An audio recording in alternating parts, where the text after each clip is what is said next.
নমস্কাৰ বন্ধুসকল, মই হিৰেণ।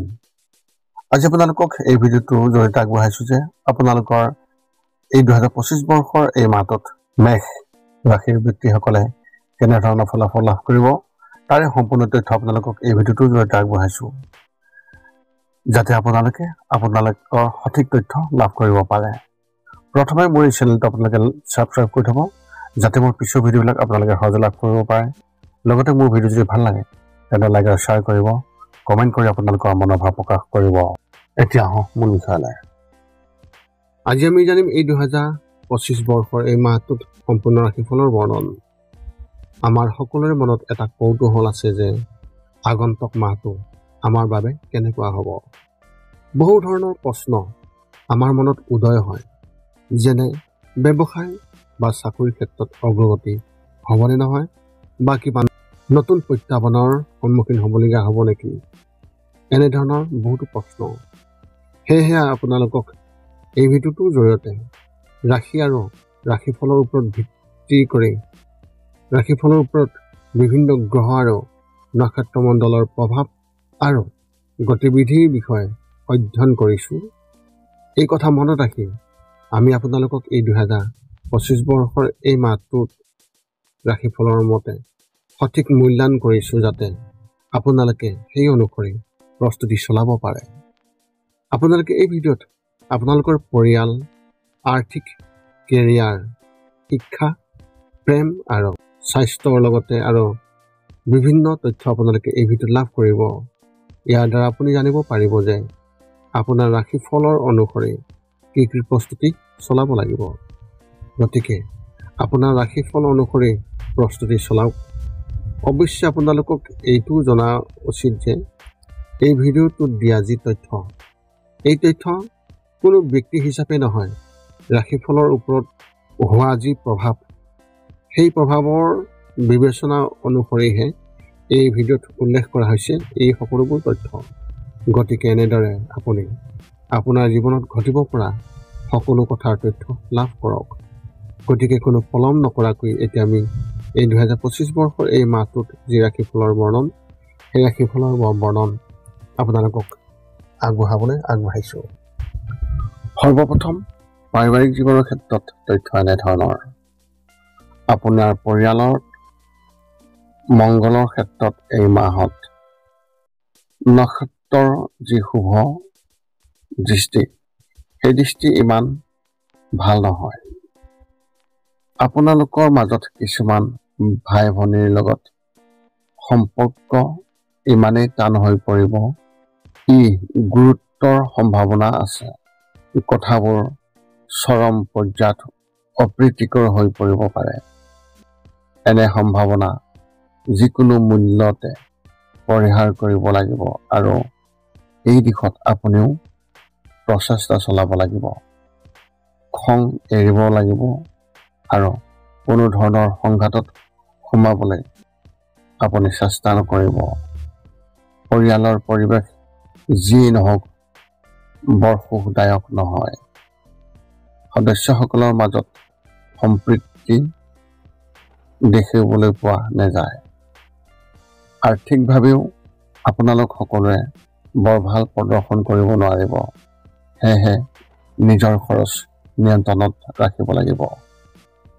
শিক্ষা আৰু কেৰিয়াৰ ক্ষেত্ৰত এনেধৰণৰ।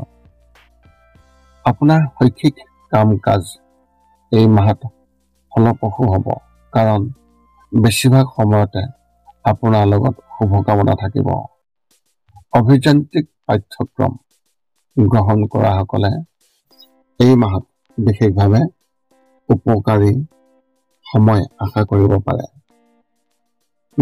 কলাৰ প্ৰতি আগ্ৰহীসকলেও আশা কৰিব পাৰে, বা কাৰিকৰী ব্যৱসায় কৰাসকলৰ বাবে এই সময় অতি উপকাৰী বুলি প্ৰমাণিত হ'ব। এই মাহৰ ভিতৰত আপোনালোকৰ বেছিভাগেই চিন্তাৰ স্পষ্টতা আৰু চোকা মানসিক ক্ষমতাৰে ধন্য হ'ব, যিয়ে শিক্ষণ দ্ৰুত আৰু সহজ কৰি তুলিব। প্ৰতিযোগিতামূলক পৰীক্ষাৰ প্ৰাৰ্থীসকলেও সফলতাৰ আশা কৰিব পাৰে, কিন্তু কঠোৰ পৰিশ্ৰমৰ অন্ততহে। এই মাহত আপোনালোক সকলোৱে কঠোৰ পৰিশ্ৰমৰ অন্ততহে সফলতা লাভ কৰিব। ব্যৱসায় আৰু চাকৰিৰ ক্ষেত্ৰত এনেধৰণৰ আপোনাৰ ব্যৱসায়িক সম্ভাৱনাৰ বাবে বৰ ভাল লক্ষণ নহয়। আপোনাৰ ঊৰ্ধ্বতৰ বিষয়াৰ লগত গুৰুত্বৰ মতানৈক্য হোৱাৰ স্পষ্ট সম্ভাৱনা আছে। আপুনি এনেকুৱা হ'বলৈ নিদিব আৰু এনে পৰিস্থিতিৰ পৰা হাত সাৰিবলৈ আপুনি সঠিকভাৱে কাম কৰা উচিত। চেষ্টা কৰক আৰু সমস্যাৰ যিবোৰ স্থান সেই স্থানবোৰত আগতীয়াকৈ অনুমান কৰক।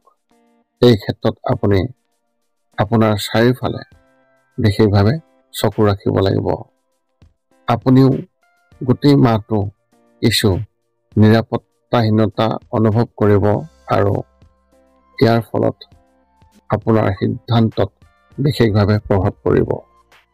আপুনি পৰ্যাপ্ত কাৰণ নোহোৱাকৈ চাকৰি বা ব্যৱসায়িক কাৰ্যকলাপত দ্ৰুত পৰিৱৰ্তনৰ পথ বাছি ল'ব পাৰে। যিকোনো পৰিৱৰ্তন ভালদৰে বিবেচনা কৰিহে ল'ব লাগিব। প্ৰেমৰ ক্ষেত্ৰত এনেধৰণৰ সম্পৰ্কত থকা ব্যক্তিসকলে ইজনে সিজনক চিনি পাবলৈ আৰু অধিক সময় খৰচ কৰা উচিত। আপোনাৰ সংগীৰ বাবে এটা সময় উলিয়াওক আৰু আপোনাৰ আবেগ শ্বেয়াৰ কৰক। ইয়াৰ ফলত আপোনাৰ সংগীৰ সৈতে সম্পৰ্ক শক্তিশালী হ'ব। ইয়াৰ লগতে সংগীৰ অনুভৱক সন্মান কৰক আৰু সংগীৰ ওপৰত নিজৰ ধাৰণা জাপি নিদিব। এই মাহত এনে কথা বতৰাত লিপ্ত নহ'ব যাৰ ফলত আপোনাৰ সম্পৰ্কত সংঘাত বৃদ্ধি পাব পাৰে। এই মাহত যিসকলে নিজৰ সম্পৰ্কক আগুৱাই নিব বিচাৰি আছে তেওঁলোকে পিতৃ মাতৃৰ সৈতেও বিশেষভাৱে কথা পাতিব পাৰে। স্বাস্থ্যৰ ক্ষেত্ৰত এনেধৰণৰ এই মাহত আপোনাৰ সন্মুখত থকা নক্ষত্ৰৰ ফলে এক বিশেষ সংমিশ্ৰণ আনিব। আপোনাৰ অবিৰত সুস্বাস্থ্য বজাই ৰখাত যথেষ্ট সহায় কৰিব। আপোনাৰ পেট আৰু পাচন অংগবোৰ সহজে বিচলিত হোৱাৰ যিকোনো প্ৰৱণতাই যথেষ্ট সকাহ দিব। এনেদৰে বুকুৰ দীৰ্ঘদিনীয়া ৰোগ যেনে কাহ, চৰ্দি, হাঁফানিও যদিহে আছে ই আপোনাৰ সকাহ পাব। দাঁতৰ ক্ষেত্ৰত বিশেষ সাৱধান হোৱাৰ কাৰণ আছে কিয়নো ই আপোনাক আমনি কৰিব। কিন্তু দন্ত চিকিৎসাৰ সঠিক যত্ন ল'লে আপুনি নিশ্চয় ইয়াৰ পৰা সকাহ পাব পাৰে। তদুপৰি আপোনাৰ খিংখিঙীয়া হোৱাৰ প্ৰৱণতা থাকিব পাৰে আৰু মানসিক অৱস্থা সামান্য বিকাৰগ্ৰস্ত হ'ব পাৰে বুলি সম্ভাৱনা দেখিবলৈ পোৱা গৈছে। শান্ত আৰু ভাৰসাম্য ৰক্ষা কৰি থাকক, কাৰণ অলপ কষ্ট কৰিলে আপোনাৰ মানসিক আৰু শাৰীৰিক স্বাস্থ্য যথেষ্ট ভাল হ'ব। মেষৰাশি ব্যক্তিসকলৰ বিশেষ তথ্য অনুসৰি মাহৰ প্ৰথম সপ্তাহত পৰিয়ালৰ সৈতে সময় কটোৱাৰ সুযোগ থাকিব। এই সময়ত মাটি, যান-বাহন ইত্যাদি কিনিব পাৰিব। এই সময়ত ভৱিষ্যতৰ বাবে নতুন ব্যৱসায়িক পৰিকল্পনাও কৰিব পাৰিব। আপুনি কিছুমান দায়িত্ব পালনত ব্যৰ্থ হ'ব পাৰে, যাৰ ফলত ভৱিষ্যতে আপোনাৰ ক্ষতি হোৱাৰ সম্ভাৱনা আছে। নিবনুৱাই কৰ্মসংস্থাপন পাব পাৰে। আপুনি নতুন ঠাইলৈ যোৱাৰ পৰিকল্পনাও কৰিব পাৰে।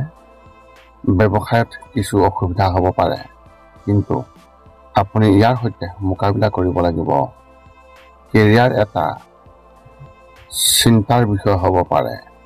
এতিয়া আপুনি সকলো তথ্য লাভ কৰাৰ পিছত এই 5টা কাম কৰিবলৈ আপুনি যিমান পাৰে চেষ্টা কৰক। সৰ্বপ্ৰথমটো হৈছে আপুনি আপোনাৰ শৰীৰটো সুস্থ কৰি ৰাখিবলৈ দৈনিক যোগাসন কৰক, য'ত মূলতঃ 10 মিনিটৰ বাবে ওমকাৰ মন্ত্ৰ, 10 মিনিটৰ বাবে কপালভাতি আৰু 10 মিনিটৰ বাবে অনুলোম বিলোম। ইয়াৰ লগে লগে আপোনাৰ শাৰীৰিক আৰু মানসিক স্বাস্থ্য একেবাৰে নিখুঁত হৈ থাকিব। 2 নম্বৰতে হৈছে ৰাতি শোৱাৰ আগতে নিস্তব্ধ আৰু নিৰ্জন ঠাইত 10 পৰা 20 মিনিট ধ্যান কৰিব লাগে। ইয়াৰ দ্বাৰা দুটা উপকাৰ পোৱা যায়। এটা হ'ল আপুনি ভাল টোপনি পাব আৰু দ্বিতীয়টো হৈছে পিছদিনা আপুনি সতেজ অনুভৱ কৰিব। ধ্যান কৰি থাকোঁতে মধ্যমীয়া শব্দৰ শান্ত সংগীতো আপুনি শুনিব পাৰে। 3 নম্বৰতে হৈছে প্ৰতি মংগলবাৰে পুৱা নিশ্চয় হনুমান চালিচা পাঠ কৰক আৰু হনুমান মন্দিৰ দৰ্শন কৰক, নতুবা আপুনি বিষ্ণু মন্দিৰ দৰ্শন কৰক। ইয়াৰ দ্বাৰা আপোনাৰ আৰু আপোনাৰ পৰিয়ালৰ যিকোনো সদস্যৰ সংকট দূৰ হ'ব আৰু সদায় সুখ আৰু শান্তি থাকিব। 4 নম্বৰটো হৈছে ঘৰৰ বাহিৰত গৰু আৰু কুকুৰক প্ৰতিদিনে আপুনি পাৰিলে খাদ্য খুৱাব লাগে। খাদ্য খোৱাওক আৰু যদি পাৰে চৰাই চিৰিকটি আদিকো খাদ্য আৰু পানীৰ যোগান ধৰক। এই পৃথিৱীখন যিমান আমাৰ সিমানেই সিহঁতৰ।